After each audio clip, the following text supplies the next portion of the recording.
Good morning class. हम लोग आज शॉर्ट हैंड में चैप्टर 4 को पढ़ेंगे, ठीक है ना, जिसका नाम है alternative science for R and H. ठीक है, इट मीन्स दैट बच्चों ये कि कब हमें आर अपवर्ड बनाना है और कब डाउनवर्ड बनाना है, इसी तरह से कब हमें आर एच अपवर्ड बनाना है और कब डाउनवर्ड। आइए इस चैप्टर के बारे में पढ़ते हैं बच्चों। पहला पॉइंट ये है, initial R is written downward when preceded by a vowel sound. कहने का मतलब ये है बच्चों, यदि आर के पहले वोवेल साउंड आ जाए तो आर आपका डाउनवर्ड बनता है। अगर आर के बिफोर वोवेल आता है तो, ठीक है ना। अब देखिए कैसे, जैसे यहाँ पे आस्क को तो पहले आ का वोवेल आया, ठीक है ना। इंग्लिश पे मत जाइए, वर्ड के प्रोनाउंसिएशन को देखिए। आस्क को तो पहले आ का वोवेल, देखिए बच्चों, आ का वोवेल और ये एस और ये के, आस्क ऐसे ही बनता है। आप लोगों ने एक्सरसाइज 11 में पढ़ा भी होगा, बनाया भी होगा। तो यहाँ पे देखिए क्या है बच्चों ये आस्क हो गया, ठीक है ना।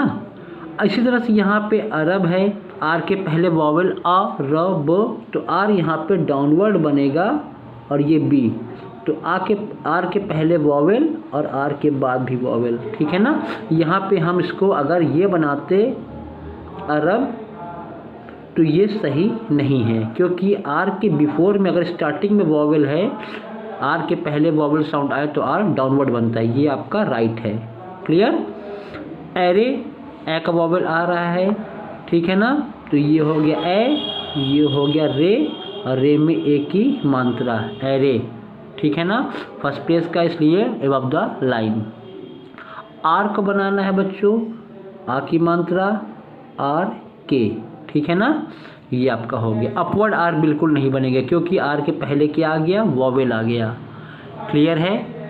चलिए, दूसरा रूल हमारा कहता है, यदि फाइनल आर के बाद वॉवेल आता है, फाइनल आर के बाद वॉवेल आता है तो आर अपवर्ड बनेगा और नहीं आएगा तो डाउनवर्ड, ठीक है ना। यानी कि अब देखिए टार, यहाँ पे फाइनल आर है, इस आर के बाद कोई भी स्ट्रोक नहीं है। फाइनल आर के बाद अगर वॉवेल आएगा तो अपवर्ड, यहाँ आर के बाद वॉवेल है, नहीं है ना, अगर नहीं आएगा तो क्या बनेगा, डाउनवर्ड, तो टार बनेगा टी आर, टी के बाद टार, ठीक है ना। आप लोग गलती से ये मत बनाइएगा, दिस इज रॉन्ग, क्योंकि आर के बाद वॉवेल होगा तभी अपवर्ड बनेगा, फाइनल आर के बाद वॉवेल अगर नहीं है तो डाउनवर्ड। अब देखिए टार में ऐसे हो गया। अब इस टैरी को देखिए बच्चों, आर के बाद वॉवेल है, इसलिए ये हमारा बनेगा ऐसे अपवर्ड, तो ये ई की मात्रा टैरी। क्लियर। आगे चलते हैं। शेयर। अब देखिए शेयर में ई को मत देखिए, हिंदी में जब बोलते हैं हम लोग शेयर तो रा तो अकेले हो गया ना, शेयरी या शेयरो तो है नहीं, सिर्फ शेयर, तो ये शेयर हो गया, राइट। इसको नहीं देखते, हिंदी में प्रोनाउंसिएशन को देखते हम क्या बोल रहे हैं, शेयर, तो रा के बाद कोई मात्रा नहीं, इसमें शेयरी, रा में ई की मात्रा, तो ये बनेगा शेरी, ये शे हो गया और ये रा में ई की मात्रा थर्ड प्लेस पे शेरी, राइट। अब देखिए पार, आर डाउनवर्ड बनेगा क्योंकि आर के बाद कोई वॉवेल नहीं है, तो ये हो गया पार।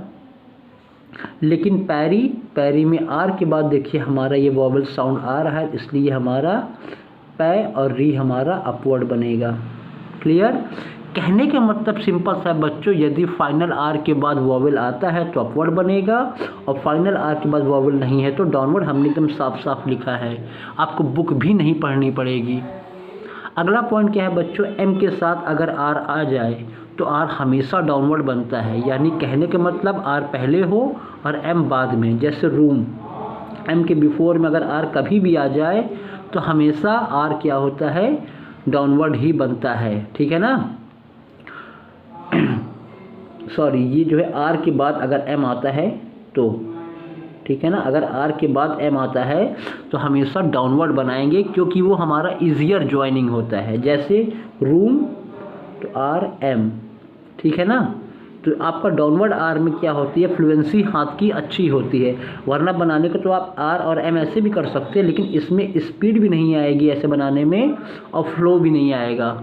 ये आपका आराम से जुड़ सकता है, ठीक है ना। This is wrong. रोमिंग की बात करें बच्चों तो रो ओ की मात्रा सेकेंड प्लेस, रो मिंग एन जी, ठीक है ना, रोमिंग हो गया, ठीक, ओ की मात्रा। एंड लास्ट पॉइंट है बच्चों, यहाँ देखिए ध्यान से, ज़्यादातर एच हम लोग अपवर्ड ही बनाते हैं, लेकिन अगर एच के बाद के आ जाए, गे आ जाए और एम आ जाए तो एच डाउनवर्ड बनता है। जैसे हेक अगर हम ये बनाएंगे तो this is not correct, but पढ़ने के लिए तो सही है पर स्पीड में हम ये नहीं बना सकते।